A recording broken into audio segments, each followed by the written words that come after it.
The desolate white expanse of Yavros Naim stretched as far as the eye could see, a frozen wasteland, where even the most resilient life forms struggled to survive. Lieutenant Arya Novak stared out the viewport of the emergency shuttle, her breath creating small clouds of condensation despite the vessel's climate control. The Frosthold Valley below, once a strategic outpost during the brutal war between the Galactic Alliance and the Light Coalition, was now reduced to scattered wreckage, half buried in snow and ice. ETA to crash site 3 minutes. Lieutenant, announced the pilot, his voice tense as he navigated through increasingly turbulent air currents. Atmospheric readings showing deterioration. That storm system is moving faster than predicted. Arya nodded, her dark eyes fixed on the data streaming across her wrist console. Any signal from Terran Echo? Negative. Last ping was 48 hours ago, coordinates matching the distress beacon from the civilian transport. She tightened the straps of her thermal combat suit, the blue and silver insignia of Rescue Squadron 7 gleaming against the matte black material. This was supposed to be a standard procedure: evacuate surviving civilians from the downed transport, collect data packages for the Alliance, and search for signs of the Terran Echo survey team that had gone silent 3 days prior. Now, as the swirling snow outside grew thicker by the second, Arya felt the familiar tension forming between her shoulder blades. Lieutenant called Communications Officer Alara Voss from her station. Command is sending new telemetry. The Terran Echo's emergency transponder just activated. Faint signal, but it's there deep in the ice caves beneath the northern ridge.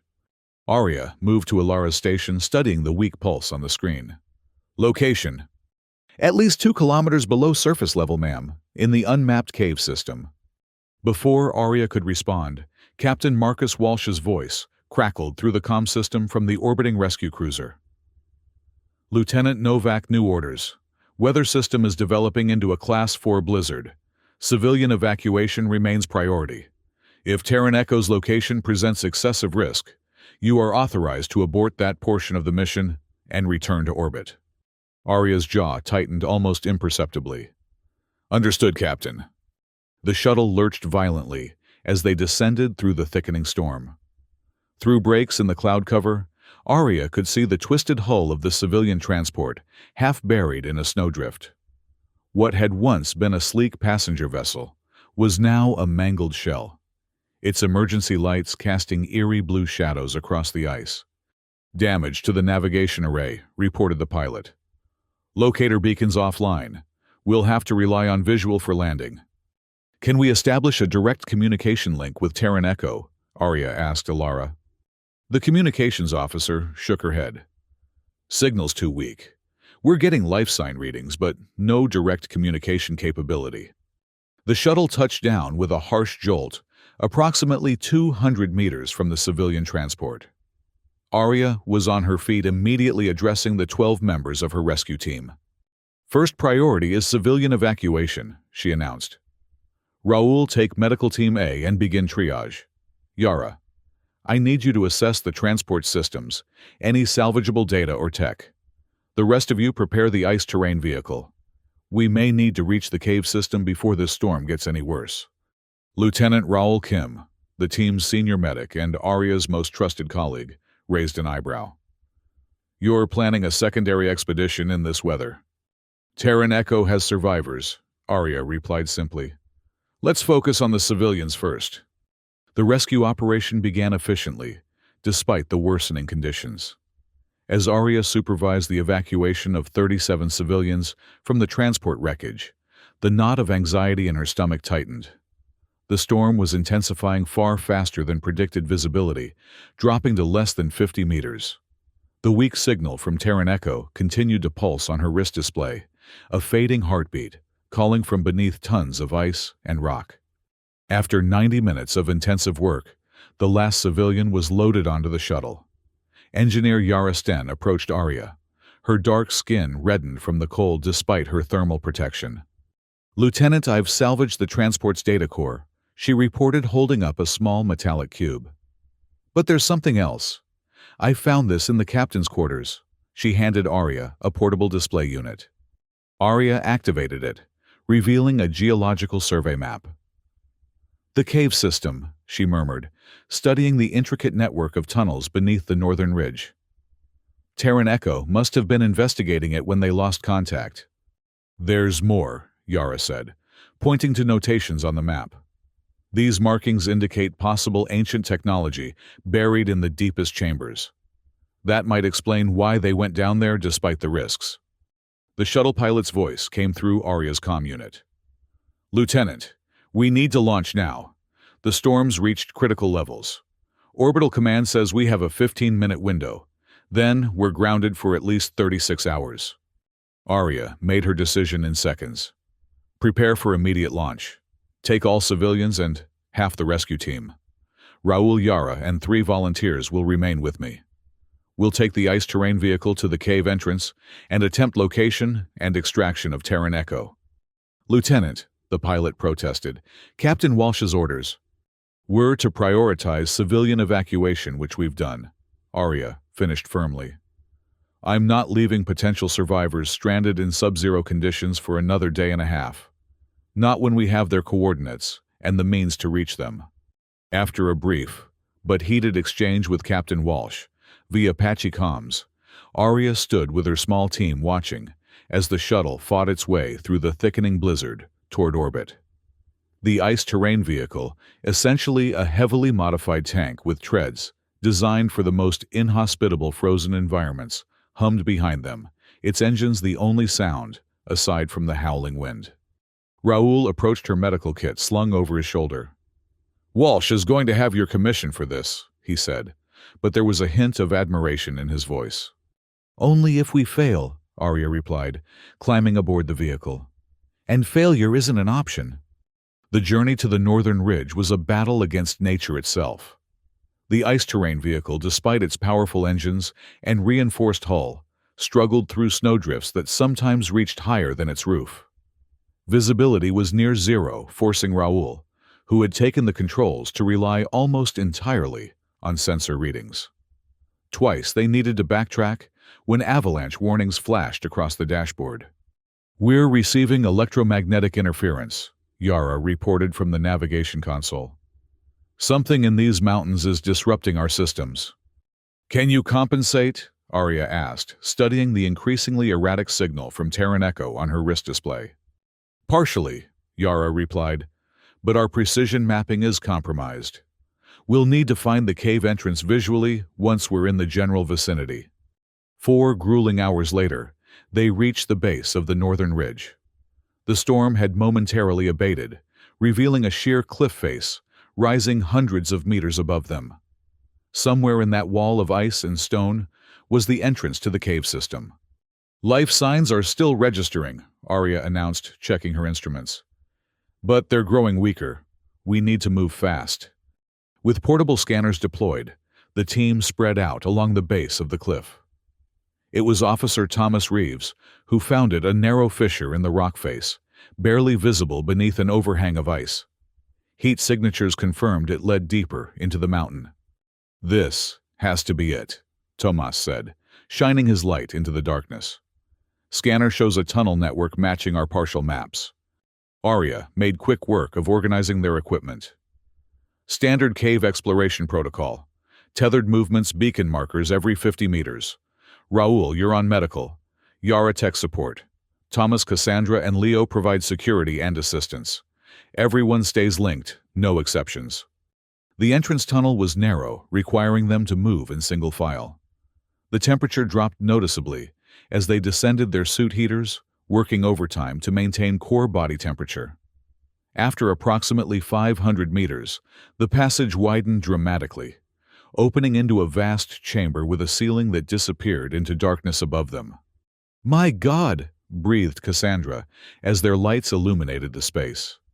The walls of the chamber were composed of clear blue ice, so pure it seemed to glow from within. Embedded in the ice were massive crystalline formations that refracted their lights into countless rainbows.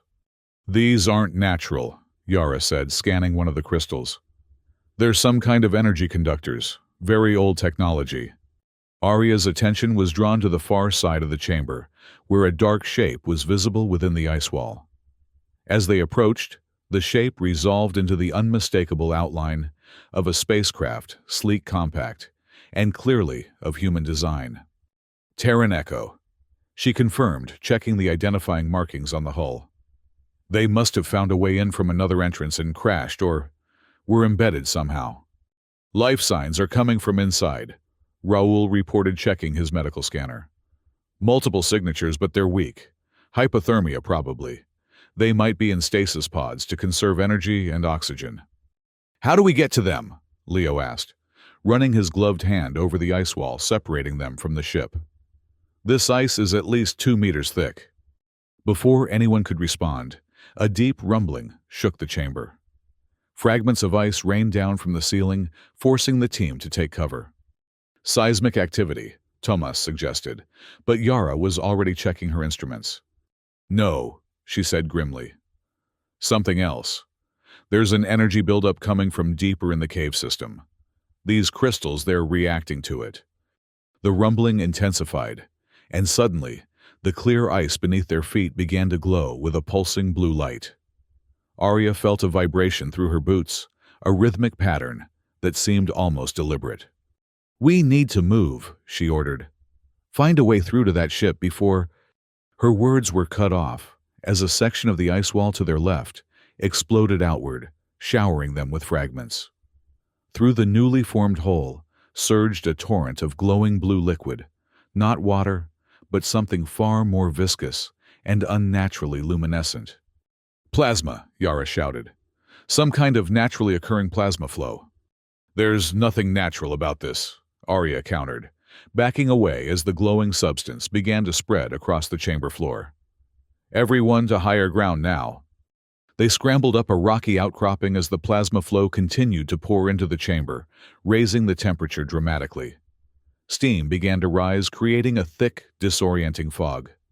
The heat is affecting our suits, Cassandra reported, checking her environmental controls. Temperature regulation is struggling to compensate. Arya watched as the plasma flow began to encircle the embedded ship, following what appeared to be pre-cut channels in the ice floor. It's following a pattern, she realized. Yara, could this be some kind of ancient defrosting mechanism? The engineer studied the flowing patterns with growing excitement. It's possible. These channels, they're too precise to be natural formations. And look, the ice around the ship is already thinning. So we wait for it to melt through? No, Yara said firmly. This process could take hours, and the heat is creating instability in the cave structure. We need to accelerate it. Working quickly, Yara reprogrammed their emergency beacon markers, converting them into localized heat emitters. Strategically placed around the ship's outline, they began to melt through the remaining ice barrier at a much faster rate. Just as they were making progress, another violent tremor shook the chamber. This time, a section of the ceiling collapsed, blocking their entry tunnel and nearly crushing Leo, who barely dove out of the way in time. Our exit is compromised, Tomas reported unnecessarily, staring at the pile of ice and rock now sealing their way out. Focus on the task at hand, Arya ordered, trying to project confidence she didn't entirely feel. Once we have the Terran Echo crew, we'll find another way out. The combination of the plasma flow and Yara's improvised heaters finally created an opening large enough to access the ship. Arya led the way, carefully navigating through the jagged ice tunnel they'd created. The interior of Terran Echo was dark, and cold emergency lighting providing only minimal illumination. But it was what they found inside that truly chilled Arya's blood. 8 stasis pods lined the main cabin, 7 containing unconscious crew members. But the 8th pod had failed its occupant, a young woman in a science officer's uniform, frantically trying to manually restart the system. "Help!" she cried when she saw them, her voice weak from cold and exhaustion. "The others, their pods are running out of power. The emergency generator is failing." Raoul rushed to assess the situation, while Arya helped the conscious scientist to a sitting position. "I'm Lieutenant Arya Novak, Alliance Rescue Squadron. What happened here?" "Dr. Maylin," the woman replied, teeth chattering. "We found the ruins. Ancient technology. When we tried to excavate, something activated. The whole system came alive. Our engines failed and some kind of tractor beam pulled us into the ice. We only had time to activate emergency protocols and get into stasis pods. How long have you been conscious? Raoul asked, examining her. 3 days, I think. My pod malfunctioned first. I've been trying to keep the others operational, but without main power. She trailed off, looking at her crewmates with worry. We need to get them out of those pods and stabilized for transport, Arya decided. Yara, can you interface with the ship's systems? See if there's any way to restore partial power. While Yara worked on the technical aspects, the rest of the team prepared the Terran Echo crew for evacuation. Most were in advanced stages of hypothermia, requiring immediate medical intervention from Raoul. Lieutenant Yara called from the ship's control panel. I've accessed their logs. There's something you need to see. The data Yara had recovered was incomplete, but alarming. Terran Echo had discovered not just ruins, but an intact facility of non-human origin, buried deep within the ice. Their preliminary analysis suggested it was a power station of some kind, designed to harness and distribute energy from the planet's core in the form of plasma conduits, the same glowing blue substance they'd encountered. They theorized it was built by the same civilization that created the crystalline formations, Yara explained. But when they attempted to access the main control chamber, they triggered some kind of automated defense system, which pulled their ship into the ice, Arya concluded. But why? What was it defending against? Before Yara could respond, a new tremor shook the chamber, more violent than any before. This time, the plasma flow began to surge uncontrollably, spilling beyond its channels and eating through the chamber floor at an alarming rate. The system's destabilizing, Yara shouted over the rumbling. Without proper control, the plasma flow is becoming erratic. Even as she spoke, a section of the floor collapsed entirely, revealing a new chamber below. Through the gap, Arya could see more crystalline formations, these pulsing with intense, blue-white light. We need to evacuate now, she ordered. Get the Terran Echo crew ready to move. Move where? Tomas demanded. Our entry point is blocked and now the floor is literally falling out from under us. Arya turned to Dr. Lin. Your logs mentioned another entrance, the one you used to reach this chamber. Where is it? Through there? The scientist pointed toward a dark passage on the far side of the chamber. It leads to a secondary cavern system that eventually reaches the surface. But it's at least 3 kilometers of tunnels, and the path is treacherous. It's our only option, Arya decided. Raoul, what's the status of the crew? 4 can walk with assistance. The other 3 need to be carried on stretchers. We have enough portable thermal units to keep them stable, but movement will be difficult. Arya quickly organized the evacuation, assigning each member of her team to assist or carry Terran Echo personnel. As they prepared to move out, however, a new sound reached them, a high-pitched keening that seemed to come from all directions at once. What is that? Cassandra asked, her hand moving instinctively to her sidearm. They didn't have to wait long for an answer. From the newly formed hole in the floor emerged a creature unlike anything Arya had ever seen. It resembled a serpent, but its body was composed of what appeared to be living ice, translucent enough to reveal internal organs that pulsed with the same blue glow as the plasma flows. Its head was triangular, with multiple crystalline protrusions instead of eyes, and a jaw that opened to reveal teeth like jagged shards of glass. Ice worm, Dr. Lin whispered in horror. We detected traces of them, but never actually saw one. The creature's head swiveled toward them, its crystal sensors clearly detecting their presence. It let out another keening cry, this one clearly a threat. Nobody move, Arya ordered quietly. Thomas, Cassandra, protective formation around the injured. Yara, is there anything in the ship's data about these creatures? Scanning. Yara replied, her fingers flying over her datapad. Limited information. They seem to be symbiotic with the plasma flows, possibly engineered by the same civilization that built the facility. They're territorial and... Oh. What? They're extremely sensitive to vibration and heat signatures. Our presence is likely registering as an intrusion. As if confirming her analysis, the ice worm suddenly lunged forward, its massive body coiling as it prepared to strike. Acting on instinct, Arya activated her personal energy shield, expanding it to cover those nearest to her as the creature's head smashed against the barrier with incredible force. The shield held, but Arya's wrist unit immediately flashed a warning power drain at critical levels. The shield wouldn't survive another direct hit. "We need to move now," she shouted. "Yara, what would drive this thing away?" The plasma, Yara realized. It's attracted to heat but avoids direct contact with concentrated plasma. Understanding immediately, Arya drew her service weapon and fired at one of the plasma channels, deliberately rupturing it. A geyser of glowing blue liquid erupted, spraying across the chamber. The ice worm recoiled with a shriek, retreating temporarily from the heat and light. "Go, everyone, through that passage," Arya directed, maintaining position to cover their retreat. The evacuation was chaotic, but determined. Tomas and Leo carried the most critically injured Terran Echo crew members, while Cassandra and Raoul helped those who could walk. Yara guided Dr. Lin, who was still weak, but insisted on helping navigate the tunnel system. Arya brought up the rear, periodically firing at plasma channels to keep the ice worm at bay. But as the last of their group entered the narrow passage, she realized with growing dread that the creature was learning, becoming less intimidated by the plasma bursts with each encounter. The tunnel system was a maze of narrow passages, some barely wide enough for a single person to pass through. The walls glistened with ice crystals that seemed to pulse in rhythm with distant vibrations from deep within the planet.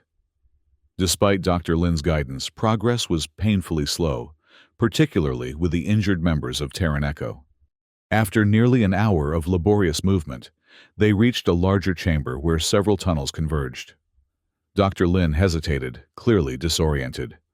"I'm not sure," she admitted, looking between three possible passages. "When we came through, before we had mapping equipment, our scanners are still compromised by the electromagnetic interference." Yara reported, frustration evident in her voice. Behind them, the keening cry of the ice worm echoed through the tunnels, closer than before. "It's still tracking us," Thomas said, tension making his voice tight. Arya made a quick decision. "We'll split up. Raoul, take Cassandra and the most stable patients through the left passage. Yara, you and Dr. Lin take the center with the remaining ambulatory crew. Thomas, Leo, and I will take the right tunnel with the critical patients. If any group finds a viable exit, send a signal burst. The electromagnetic interference might distort it, but it's better than nothing." Lieutenant Raoul protested. "Splitting up in these conditions is our best chance to find an exit before that creature catches up to all of us," Arya finished firmly. "We don't have time to debate this." Reluctantly, the team separated according to her instructions. Arya led her group down the right-hand tunnel, which sloped gradually upward, a promising sign that it might lead toward the surface. Tomas and Leo struggled with the stretchers, the narrow passage making it difficult to maneuver. They had progressed perhaps 500 meters when Arya's comm unit crackled to life, Yara's voice barely audible through bursts of static. "Lieutenant, found something. Facility controls. Might be a way." "Yara, you're breaking up," Arya responded, pressing the unit closer to her ear. "Say again." "Ancient control room. Can reroute plasma. Create a path. Surface." The transmission cut off entirely, leaving Arya to piece together the fragments. If Yara had indeed found some kind of control system for the plasma network, it might be possible to use it to create an exit, or at least drive away the ice worm. "We need to backtrack," she told Thomas and Leo. "Find the central tunnel and rejoin Yara's group." Leo looked at the critical patients on the stretchers. "These people won't survive much more movement, Lieutenant. Their core temperatures are already dangerously low." Arya made a swift calculation. "You stay with them. Continue up this passage. It seems to be heading toward the surface. If you find an exit, send a signal. Tomas and I will find Yara and the others, then come back for you." Leaving Leo with instructions and emergency supplies, Arya and Thomas made their way back to the chamber, where they had separated. The central tunnel was narrower than she remembered, forcing them to proceed in single file, their lights creating eerie shadows on the ice walls.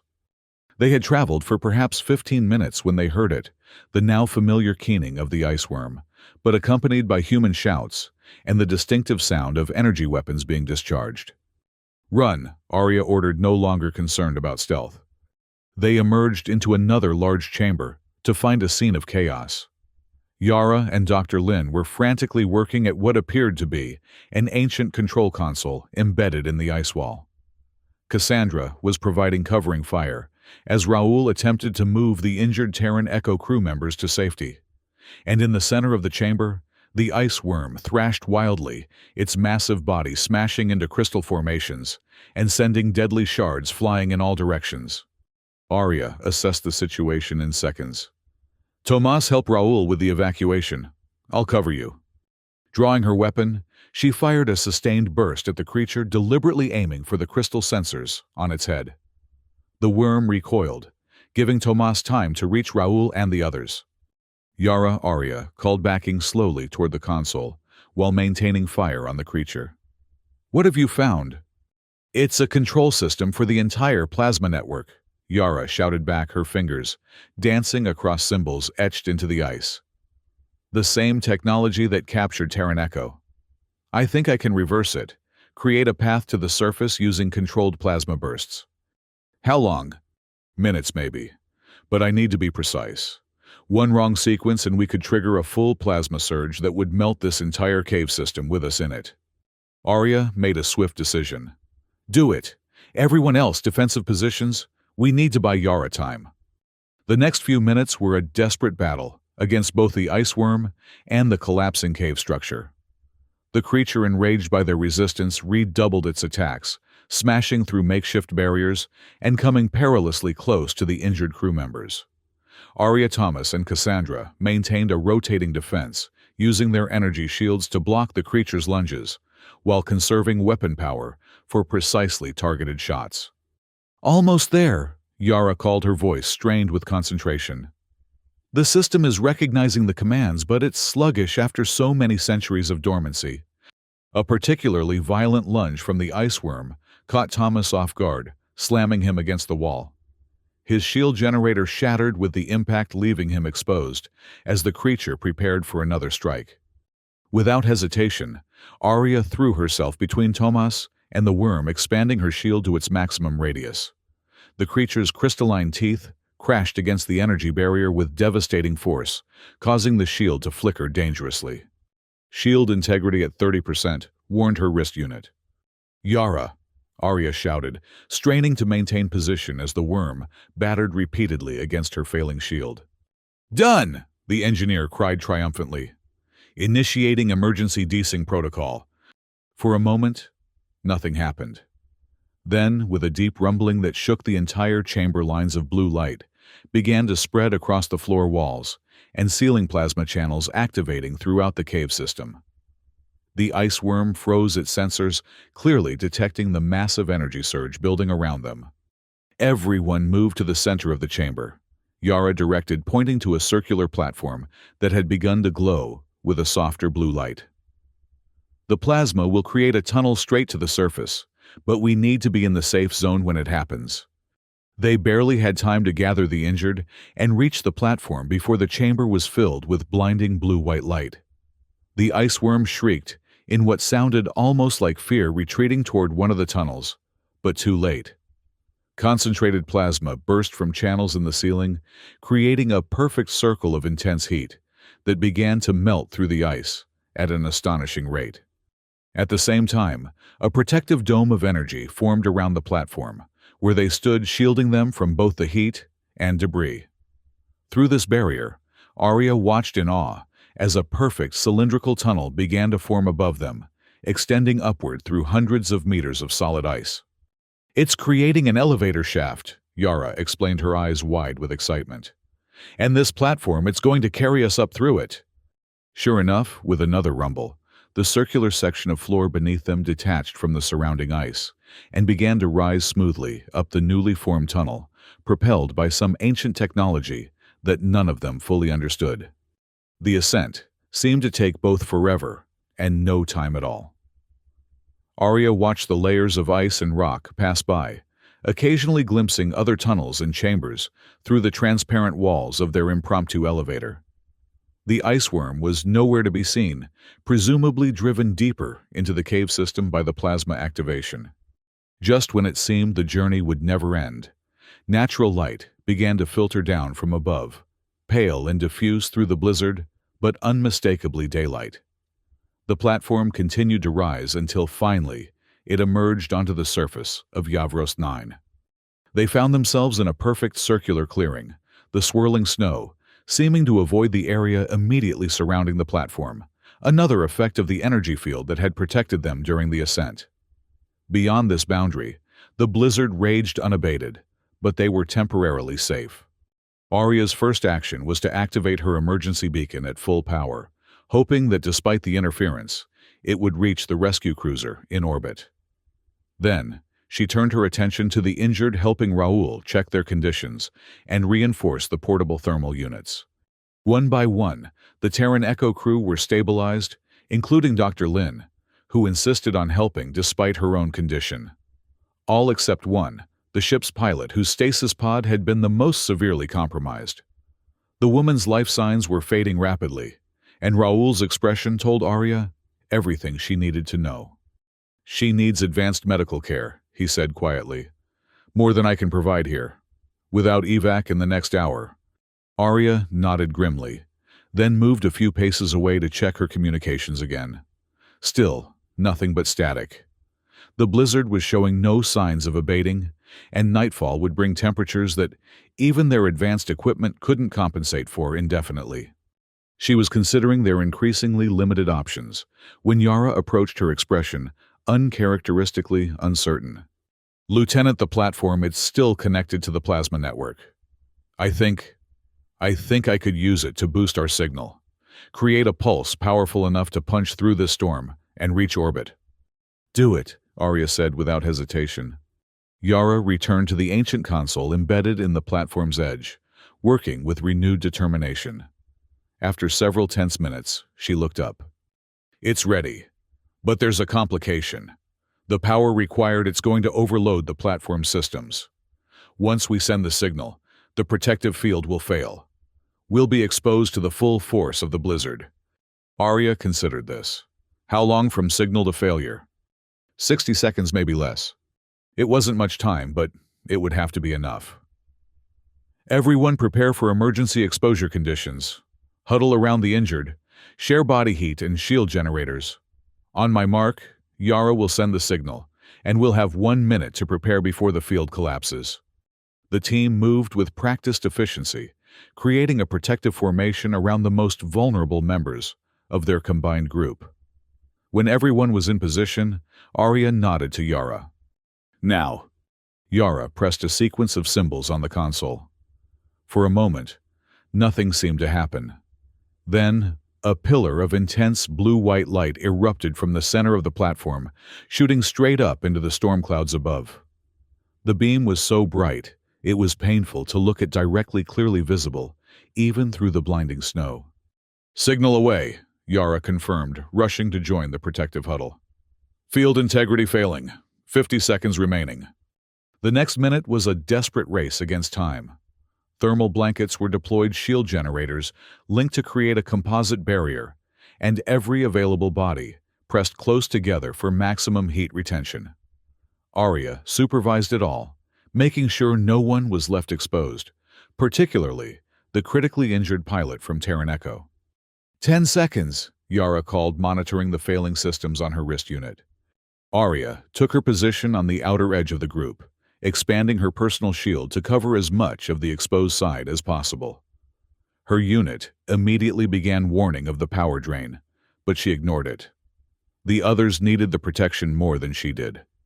5, 4, 3, 2, 1. The protective dome flickered once, twice, and then vanished entirely. Instantly, The full fury of the Yavros 9 blizzard crashed over them like a wave.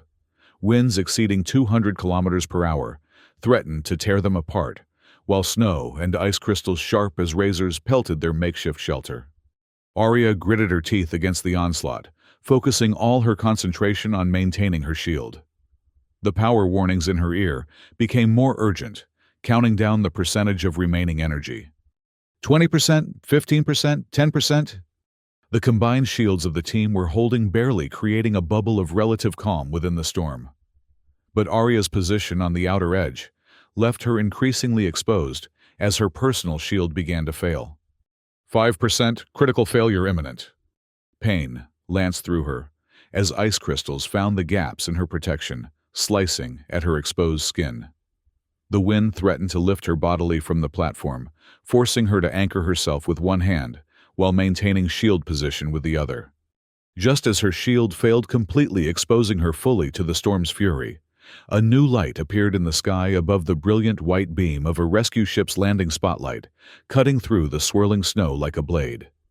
The craft descended rapidly, its powerful engines creating a downward pressure that temporarily cleared the air around them.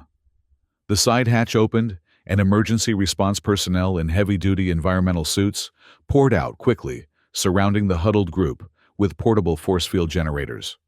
Arya, nearly unconscious from cold and exhaustion, was only dimly aware of being lifted and carried into the warm interior of the rescue ship. The last thing she saw before darkness claimed her was Raoul's face, concern, etched in every line as he administered emergency treatment. "Hang on, Lieutenant," he was saying, though his voice seemed to come from very far away. "You didn't leave anyone behind. Now we're not leaving you." Consciousness returned slowly in fragments. The steady beep of medical monitors, the soft hum of a starship's engines, voices sometimes clear, sometimes muffled, discussing her condition.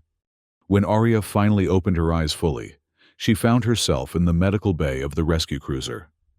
Captain Walsh stood at the foot of her bed, his expression a complex mixture of relief, respect, and lingering frustration. "Lieutenant," he acknowledged. "Good to see you rejoining us." Arya attempted to sit up, wincing, as pain flared across her back and shoulders, where the ice crystals had cut deepest. "The others?" "All accounted for," Walsh assured her. "Your team is fine, a few minor injuries, nothing serious. The Terran Echo crew is another matter. 5 in stable condition, 3 critical, but expected to recover." Arya's throat tightened. "And the pilot?" "Lieutenant Sophia Reyes," Walsh supplied. "Touch and go for a while, but she's stabilized. Dr. Peterson says she'll make a full recovery given time." Relief washed over Arya so profound, it left her momentarily speechless. They had done it. Against all odds, they had rescued everyone. "Your actions were unorthodox." Walsh continued, his tone carefully neutral. "Disobeying a direct order to abandon the search, splitting your team in hazardous conditions, risking an experimental technology without proper clearance." Arya met his gaze, steadily prepared to accept whatever consequences came. "Yes, sir." A smile, small but genuine, cracked Walsh's professional demeanor. "And absolutely the right call. 17 lives saved, Lieutenant. The Alliance doesn't forget something like that." Before she could respond, the medical bay doors slid open, admitting a small crowd. Raoul and Yara led the way, followed by the rest of her team and several of the Terran Echo crew who were well enough to walk. Among them was a young girl of perhaps 8 or 9, not a crew member, but one of the civilian passengers they had evacuated earlier. "Lena insisted on seeing you," Dr. Lin explained gently, guiding the child forward. "She was one of the first civilians you rescued from the transport." The little girl approached Arya's bed hesitantly, then held out a small, crudely folded paper star. "Thank you for saving us," she said simply. "My mom says humans don't leave people behind. Is that true?" Arya accepted the star, a lump forming in her throat, as she looked around at the faces surrounding her. Her team, the passengers and crew, they had rescued all alive because they had refused to abandon hope. "Yes," she told the child, her voice steady despite the emotion behind it. "That's true. No matter how dark it gets or how far away you are, someone will come for you. That's what makes us human. Later, after the others had gone, and the medical bay was quiet once more, Raoul returned. He pulled up a chair beside Arya's bed, handing her a datapad with the official mission report. "You might want to read this before you sign off on it," he suggested with a half-smile. "Walsh may have forgiven the insubordination, but Alliance Command will want everything by the book." Arya scanned the document, noting with amusement how carefully Raoul had phrased certain sections to emphasize the successful outcome, while downplaying the more questionable decisions. "They're calling it Operation Frosthold now," he continued. "From what I hear, it's already being added to the training simulations at the Academy." "As an example of what not to do, I assume," Arya replied wryly. Raoul's expression sobered. "As an example of our core principle, Lieutenant. No one left behind. When those cadets are out there making the hard calls someday, they'll remember what you did here." Arya handed back the datapad, signed, and approved. Outside the viewport, the stars streaked by as the rescue cruiser accelerated toward Alliance space, carrying its complement of survivors home. She thought of the ancient facility buried beneath the ice of Yavros 9, the mysterious technology that had nearly killed them all, but ultimately provided their salvation, and the ice worm, now alone again, in its crystal domain. There would be other missions, other rescues, other impossible situations, requiring impossible decisions. But for now, in this moment, she had upheld the promise that defined humanity at its best. The unwavering determination that no matter how hopeless the situation might seem, no one would be abandoned to face it alone. They had thought no one was coming, but humans don't leave anyone behind.